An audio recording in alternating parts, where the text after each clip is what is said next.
नमस्कार दोस्तों, मैं शिवम त्रिवेदी आपका स्वागत करता हूं अपने YouTube चैनल वाव फैंटास्टिक में।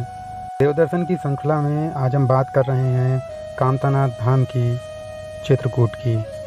तो चलिए शुरू करते हैं। उत्तर प्रदेश के करवी और मध्य प्रदेश के सतना जिले में 38 वर्ग किलोमीटर क्षेत्रफल में फैला एवं करवी, सीतापुर, कामता, खोही और नया गाँव के आसपास का जितना भी वन क्षेत्र है चित्रकूट कहलाता है। चित्रकूट शब्द चित्र और कूट से मिलकर के बना है। चित्र का अर्थ होता है अशोक और कूट का अर्थ होता है शिखर यानी चोटी। इस वन्य क्षेत्र में कभी अशोक के वृक्षों की बहुतायत मात्रा थी। साथ ही पहाड़ी क्षेत्र होने के कारण यहाँ पर शिखर तो हैं ही, इसी कारण इसका नाम चित्रकूट पड़ा।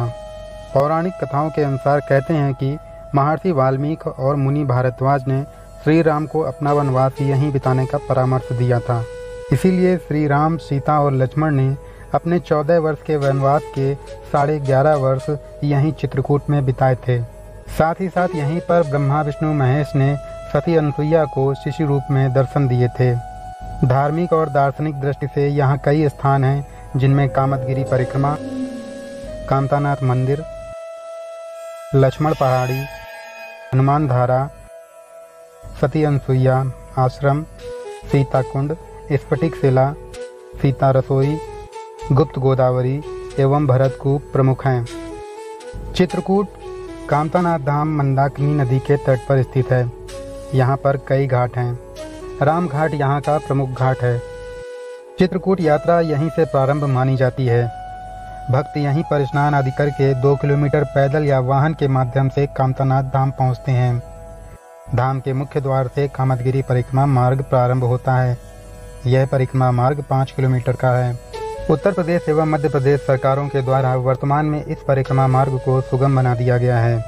मार्ग में पत्थर बिछे हैं और विश्राम के लिए टीन सेट बनवाई गई हैं। परिक्रमा करते समय अनेकों प्राचीन मंदिर एवं देवालय मिलते हैं, जिनमें राम मोहल्ला, मुखार बिंदु, साक्षी गोपाल, भरत मिलाप चरण पादुका एवं पीली कोठी अधिक महत्वपूर्ण हैं।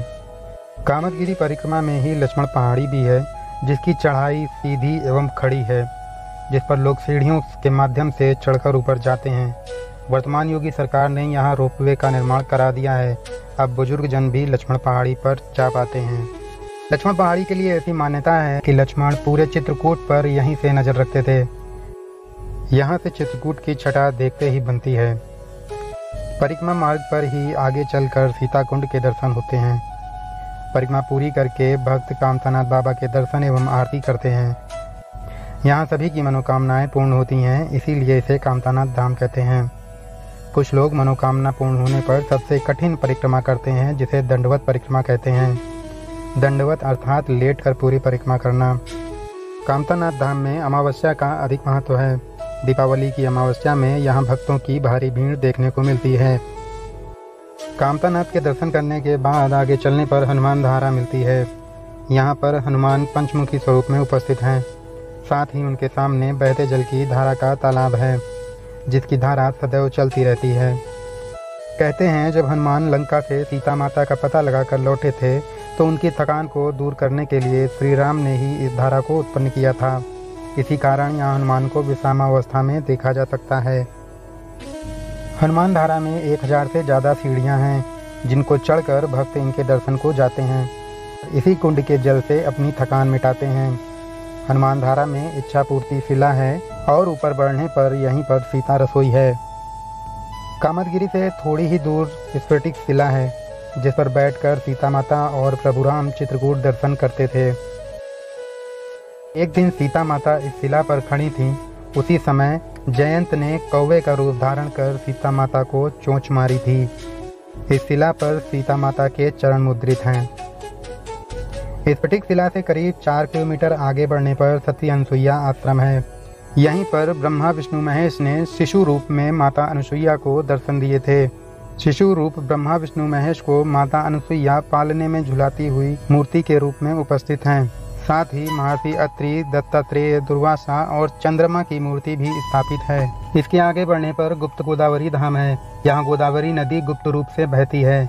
यहाँ 2 गुफाएं हैं। एक गुफा चौड़ी और ऊंची है तथा प्रवेश द्वार सकरा है। गुफा के अंत में एक छोटा तालाब है, जिसे गुप्त गोदावरी नदी कहा जाता है। दूसरी गुफा लंबी और सकरी है, जिससे हमेशा पानी रिसता रहता है। इस पानी के स्रोत का आज तक पता नहीं चल सका। यहीं से जलधारा कुंड में गिरती है और लुप्त हो जाती है। आगे एक और स्थान जिसका रामचरितमानस में वर्णन है वो है भरतकूप। कहते हैं श्री राम के राज्याभिषेक के लिए भरत ने भारत की सभी नदियों का जल इस स्थान पर एकत्र किया था। बाद में अत्रि मुनि के परामर्श से भरत ने उस जल को एक कूप यानी कि कुएं में रख दिया। इसी कूप को भरतकूप कहा जाता है। मंदाकिनी नदी पर कई कच्चे घाट थे जिनका आगे चलकर पन्ना नरेश और अमान सिंह एवं हिंदू पथ ने जीर्णोद्धार कराया। इसके बाद और भी रियासतें आईं जिन्होंने यहाँ मंदिर, धर्मशालाएं और मठ बनवाए। यहाँ की पवित्रता और रमणीयता के कारण यह स्थान आज भी मन को शांति प्रदान करता है।